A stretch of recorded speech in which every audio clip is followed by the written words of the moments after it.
Bien-aimés, bienvenue sur ma chaîne, c'est la sœur Esther, j'espère que vous allez bien par la grâce de Dieu. Alors aujourd'hui j'ai eu à cœur de vous faire une vidéo sur la soumission. La dernière fois j'ai fait une vidéo sur la soumission même dans le lit conjugal.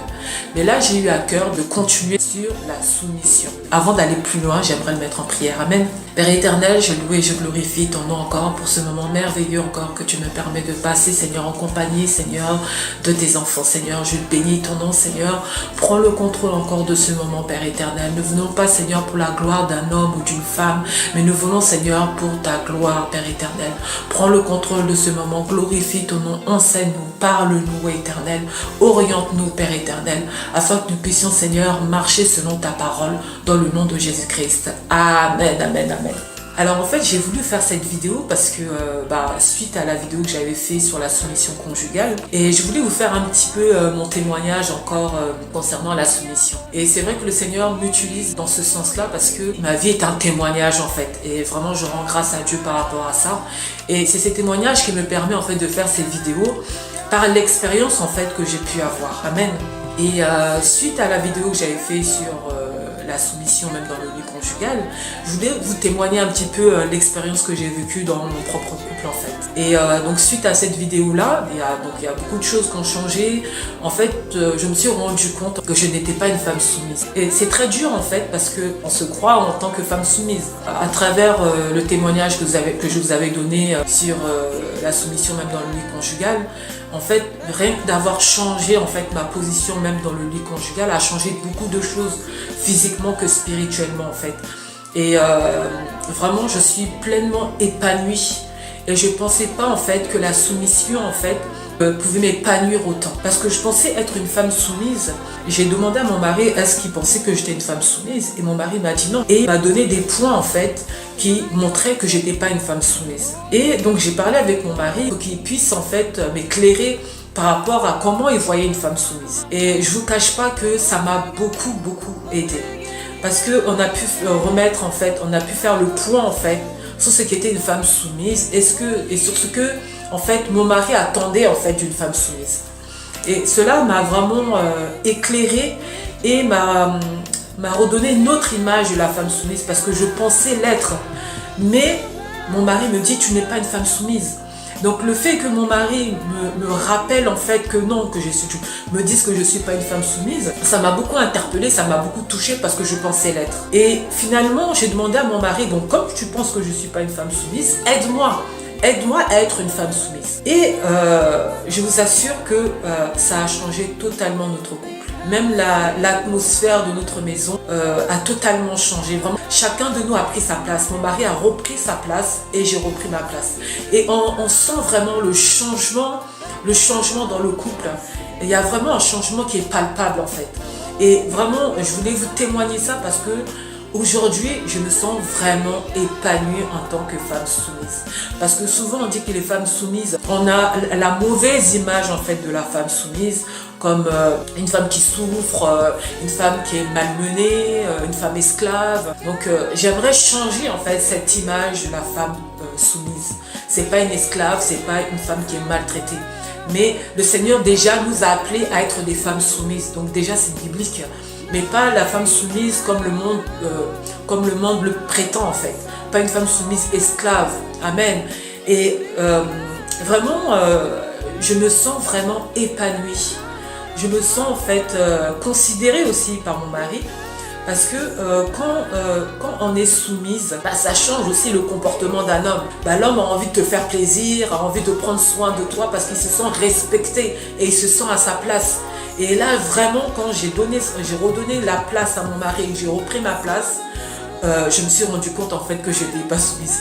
Je me suis dit, donc c'est ça la soumission, la véritable soumission. Et je me suis rendu compte, en fait, la soumission, c'est dur. C'est dur d'être une femme soumise. Et très souvent, nous les femmes, on pense qu'on est des femmes soumises. Et il est important de demander à nos maris, est-ce qu'on est réellement des femmes soumises? Parce que quand il y a certains aspects en fait de notre couple, que je sais pas quel exemple je peux donner, où je prenais des décisions par rapport à un contrat ou à une sortie que les enfants devaient faire, je consultais pas forcément mon mari. Et là, c'est des choses que je ne fais plus. Dans chaque situation, lorsqu'on doit faire, même lorsqu'il y a une décision, lorsqu'il y a une sortie des enfants, ou en fait, dans tout, en fait, je consulte mon mari et je fais tout avec mon mari. Et vraiment, ça a changé complètement notre vie et je suis totalement épanouie parce que en étant soumise à mon mari, j'ai redécouvert un autre homme en fait. Un homme qui a envie de faire plaisir à sa femme, qui a envie de honorer sa femme, qui a envie de respecter sa femme, bien qu'il le faisait déjà avant. Mais c'est un surplus. Là, j'ai vraiment ce que j'attendais de mon mari. Et vraiment, j'ai redécouvert qu'est-ce que c'est la soumission. Amen. Et je suis vraiment épanouie et j'aimerais partager ça avec vous, mes sœurs, que la soumission, c'est pas selon ce que les hommes disent, ce n'est pas selon le monde, mais c'est la soumission selon Christ. Amen. Selon la parole de Dieu. Et cette soumission-là, c'est une bonne soumission. Et franchement, je suis tellement épanouie que je voulais partager ça avec vous. Amen. On va voir ensemble qu'est-ce que c'est une femme soumise. Et qu'est-ce que c'est une femme vertueuse? Parce qu'avant d'être une femme vertueuse, la femme vertueuse, c'est une femme soumise. Amen. Et j'aimerais qu'on aille lire Proverbe 31. Je lis la parole au nom de Jésus-Christ. Proverbe 31, verset 26. Elle ouvre la bouche avec sagesse. Amen. Mesdames, ouvrons la bouche avec sagesse. Parce que très souvent, quand nos maris nous parlent, les Africaines, les Européennes aussi qui ont un certain langage, un langage qui n'est pas adapté pour une femme vertueuse, pour une servante de Dieu. Amen. Donc elle ouvre la bouche avec sagesse. Amen. Et des instructions aimables sont sur sa langue. Amen. Donc lorsqu'elle parle avec douceur. On sent la douceur en elle. Amen. Et très souvent, nous les femmes, il nous manque aussi la douceur. Il nous manque la sagesse dans nos paroles. Même lorsque nous commandons les enfants, même lorsque nous donnons des conseils, nous donnons des ordres à nos enfants, faisons-le avec douceur. Amen. Je lis le verset 27. Elle veille sur ce qui se passe dans sa maison. Amen. Bien-aimés, il y a des femmes qui ne veillent pas sur leur maison. La maison, elle est sale. Elles ne font pas de ménage. Le mari rentre, il n'y a pas à manger. Comment voulez-vous qu'un homme puisse vous satisfaire? Un homme puisse avoir envie de vous honorer lorsque vous-même vous l'honorez pas. Amen. Il y a des femmes qui sortent de leur maison, la maison elle est sale, les enfants sont pas bien entretenus. Ça donne envie d'aller voir ailleurs, ça donne envie d'aller chercher une femme avec qui il pourra trouver en fait tout ce qui lui manque chez lui. Nous devons veiller en fait à ce qui se passe dans notre maison. Nous devons veiller à notre maison, à la propreté de notre maison. Comment nous recevons, comment nous nous occupons de notre mari. Parce que prendre soin de sa maison, c'est prendre soin de la famille. Amen. Comment les femmes prennent soin de leur famille. Et elles ne mangent pas le pain de paresse. Et ses filles se lèvent et disent heureuse. Son mari se lève et lui donne des louanges. Plusieurs filles ont une conduite vertueuse. Mais toi, tu les surpasses toutes. Amen. Toutes les femmes aimeraient que leur mari dise tu surpasses toutes les femmes. Amen. Pour que ton mari arrive à dire que tu surpasses toutes les femmes, c'est que quelque part, il a vu en toi les qualités d'une femme vertueuse. Amen. Une femme vertueuse, c'est une femme qui bâtit sa maison. Amen. Une femme vertueuse, c'est une femme qui prend soin de sa maison. Une femme vertueuse, c'est une femme soumise. Amen. Une femme vertueuse, c'est une femme qui sait prendre soin de sa maison, qui sait garder sa langue, qui parle avec sagesse, qui est remplie de douceur. Amen. Et c'est ce que le Seigneur nous dit dans Proverbe 31, verset 26. Amen. La femme vertueuse. La femme vertueuse est soumise. Mes sœurs, je pense qu'il est vraiment important de communiquer avec nos maris. Parce que je pense qu'on pourrait vraiment être étonné en fait de ce qu'il pourrait dire. En fait, là où tu pensais être une femme soumise, demande à ton mari comment il te voit. Est-ce que pour lui, tu as cette image de femme soumise? Amen. Parce qu'il y a beaucoup aussi de servantes de Dieu qui prêchent la parole de Dieu. Mais tu vas chez elles, la maison est désordonnée.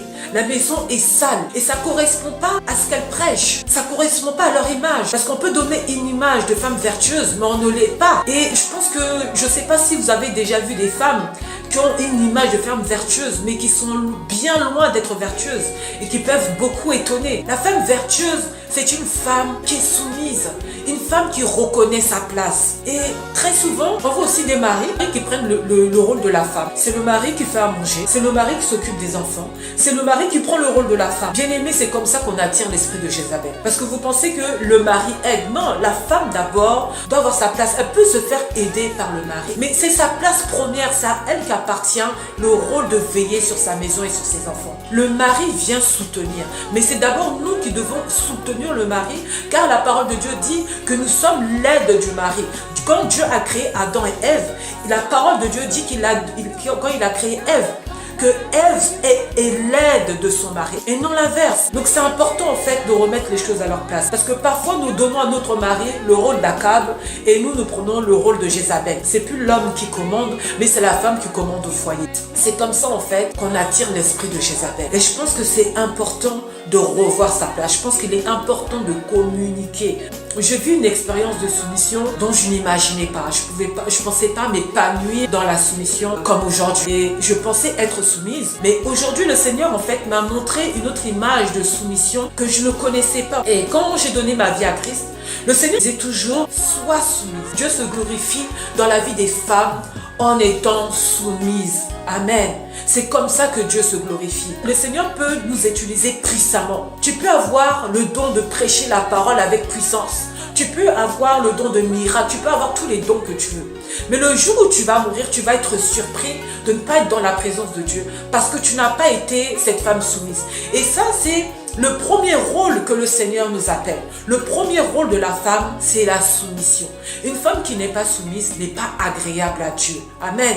Et je pense que c'est important, nous, en tant que femmes, que nous puissions revoir, en fait, nous examiner par rapport à la soumission.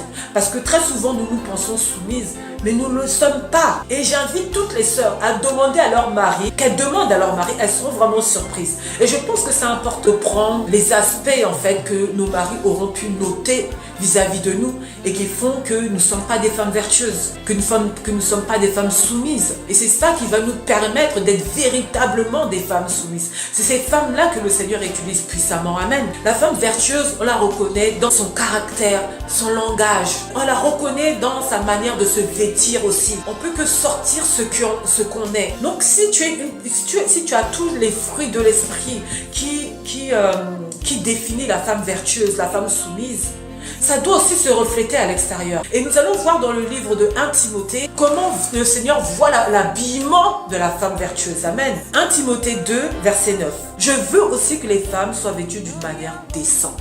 La femme vertueuse doit avoir un habillement décent. C'est pas seulement femme vertueuse, femme de maison, travailleuse, qui bâtit sa maison. Non, c'est un ensemble. Amen.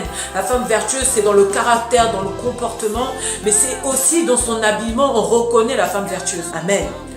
Avec pudeur et modestie. Elle ne se parle ni de tresse, ni d'or, ni de perles, ni d'habits somptueux, mais qu'elle se parle de bonnes œuvres comme il convient à des femmes qui font profession de servir Dieu. Donc si tu es une femme qui fait profession de servir Dieu, c'est qu'on reconnaît en toi la femme soumise, la femme vertueuse, dans tous les points que j'ai pu donner. Amen. Et je pense que c'est important de le noter parce que nous ne savons pas à quel point en fait, parfois le Seigneur nous parle et nous interpelle et nous sommes convaincus d'être une femme vertueuse, d'une femme soumise. Et souvent c'est ce qui nous bloque en fait dans notre foyer, c'est ce qui nous bloque dans notre avancement aussi avec le Seigneur. Parce que le Seigneur n'utilise pas des femmes rebelles. Amen. Et je pense qu'il est important que chacune de nous puisse s'examiner. Est-ce que je suis une femme soumise? Est-ce que je suis une femme vertueuse? Une femme vertueuse, c'est une femme soumise. Si tu n'es pas une femme soumise, tu n'es pas une femme vertueuse. Médite Proverbe 31, verset 26 et 1 Timothée 2, verset 9 jusqu'à 10. Et tu pourras voir si tu as toutes les qualités en fait que le Seigneur est en train de décrire dans sa parole. Si tu vois que tu n'as pas ces qualités, ma soeur, travaille ces qualités. Je t'assure que tu vas être épanouie en tant que femme soumise. Un homme n'a pas envie de refuser quoi que ce soit une femme soumise. Et j'ai pu expérimenter justement cet aspect de la femme soumise parce que c'est encore ce que je travaille. Donc je ne veux pas me vanter, je suis une femme soumise. Non, c'est ce que je travaille. J'aspire à être une femme soumise. Amen. J'aspire à être agréable à Dieu. Parce que ce qui est agréable à Dieu, c'est ce que je sois une femme soumise. Je pense qu'une femme soumise a des vertus qu'on n'imagine pas. Vraiment, à travers la femme vertueuse, la femme soumise dégage beaucoup de puissance. Amen. Et j'ai pu expérimenter avec mon mari qu'en étant une femme soumise, en manifestant toutes ses qualités, mon mari ne me refuse rien. Lorsque je lui demande quelque chose, il n'a pas envie de me refuser parce qu'il se dit non, je lui dois en fait de l'honorer parce qu'elle m'honore. Amen. Donc un mari qu'on honore n'a pas envie de refuser quoi que ce soit à sa femme. Amen.